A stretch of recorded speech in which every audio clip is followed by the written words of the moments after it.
Biasanya kalau kita nak beli motor, kita akan ada dua pilihan, which is sama ada kita bayar cash ataupun kita guna loan. So kalau kita guna loan, of course lah kita akan dikenakan interest. So biasanya kalau nak beli motor ni, dia akan guna loan daripada Aeon. So anda tahu tak, loan daripada Aeon ni dia punya interest sangat-sangatlah tinggi, boleh sampai 11%, 12% setahun. Tapi bagi orang yang tak nak bayar interest tu, dia pun belilah motor secara cash. Dia buat keluar duit dia segedebu, bayar cash. So, tapi ramai yang tak mampu nak buat macam tu. So, orang pun terpaksalah ambil loan daripada Aeon.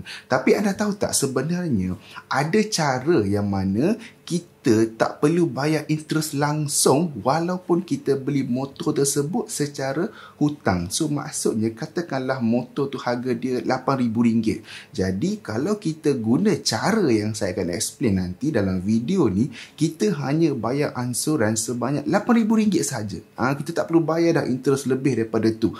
So, kalau anda nak tahu bagaimana cara nak beli motor secara hutang tanpa membayar langsung interest, anda kena tengok video ni sampai habis. Okey, jom.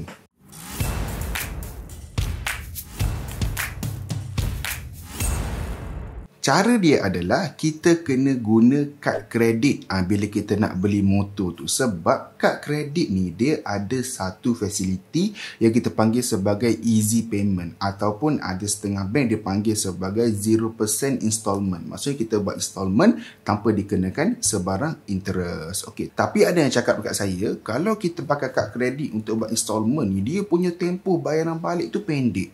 Kita hanya boleh buat maksimum pun 3 tahun je. Kita tak boleh buat lagi panjang daripada tu. Sedangkan kalau guna Aeon, kita boleh buat sehingga 4 tahun ke 5 tahun ke. So dia punya ansuran bulanan tu lagi rendah berbanding dengan kad kredit. Yes, memang betul. Kalau kita pakai kad kredit, dia punya installment akan jadi lebih tinggi sedikit berbanding kalau kita pakai Aeon. Sebab kad kredit dia punya tempoh dia tak panjang seperti Aeon. Tapi sebenarnya dia punya perbezaan tu tak adalah ketara sangat. Beza dia sikit je. Saya ada seorang kawan yang beli motor pakai kad kredit, dan saya ada juga seorang kawan lagi yang beli motor yang sama menggunakan loan Aeon. Dan dia punya harga motor tu sama saja, tapi yang kawan saya yang pakai kad kredit ni dengan installment selama 3 tahun ataupun 36 bulan, dia punya bayaran bulanan adalah RM236. Manakala kawan saya yang pakai loan Aeon tadi, dia punya pembayaran selama 5 tahun, dia punya ansuran bulanan adalah RM213.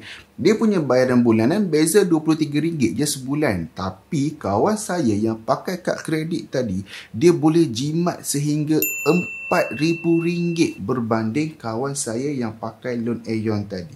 Dah lah dia punya bayaran pun 3 tahun je. Yang tu seorang lagi bayaran dia 5 tahun. Dan yang ni pula boleh jimat sehingga RM4,000. Sebab apa? Sebab dia tak perlu bayar interest langsung kepada syarikat kad kredit dia tu. Jadi sekarang ni saya akan explain macam mana cara yang kawan saya tadi beli motor pakai kad kredit tu.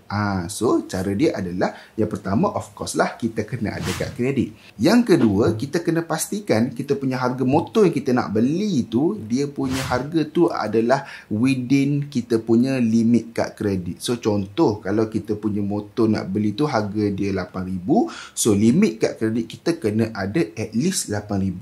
So kalau macam mana nak buat kalau kita punya limit kad kredit lebih rendah daripada tu? So kalau lebih rendah, dia ada dua cara. Yang pertama, kita kena top up cash yang tak cukup tu, ataupun yang kedua, kita kena apply kad kredit lagi satu.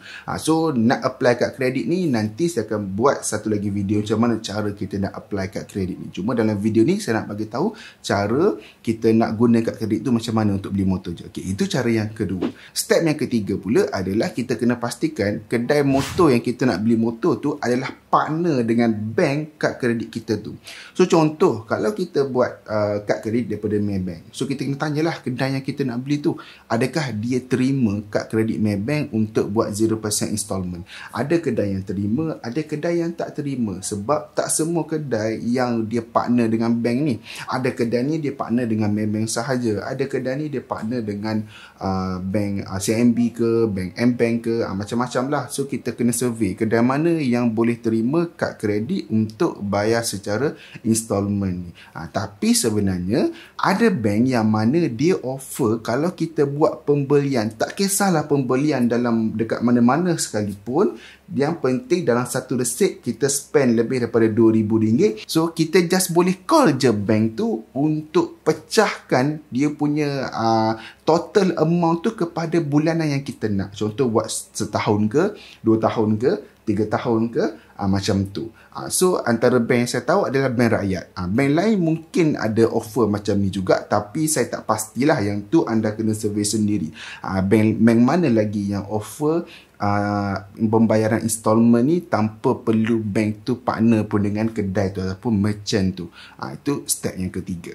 Dan step yang keempat pula, kita boleh terus swipe je kad kredit dekat kedai tu, sama seperti ibarat kita beli cash benda tu. So kita sebenarnya bukan berhutang dengan kedai tu, kita berhutang dengan syarikat kad kredit kita, which is kalau kita punya kad kredit daripada Maybank, so kita berhutang dengan Maybank lah.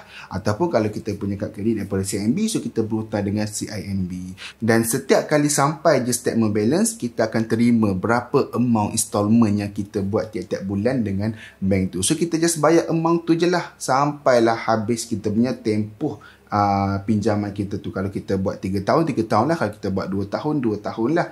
Macam tu. Last kali saya nak pesan, bila kita buat 0% installment ni ataupun easy payment ni, pastikan kita bayar installment tu on time tiap-tiap bulan. Lepas je keluar statement balance, sebelum sampai due date kad kredit kita tu, bayar amount tu. Kalau kita tak bayar dalam masa yang ditetapkan mengikut cycle date kredit kad kita tu, so sama je lah macam kita berhutang dengan Aeon. Sebab kita still akan dikenakan interest tiap-tiap bulan tu daripada syarikat kad kredit kita kalau kita tak bayar amount installment tu mengikut tarikh yang dia dah tetapkan. So dekat situ kena berhati-hati. Walaupun ianya adalah 0% installment, tapi kalau kita bayar lambat lebih daripada due date dia, kita tetap akan dikenakan interest. So ingat dekat situ je. Okay? Jadi dengan penerangan saya ni, ada apa-apa kalau anda tak faham, boleh tulis je dekat ruangan komen di bawah. Dan jangan lupa untuk subscribe, sebab saya nak share lagi banyak tips keuangan kepada anda semua. So kita jumpa lagi dalam video seterusnya. Assalamualaikum.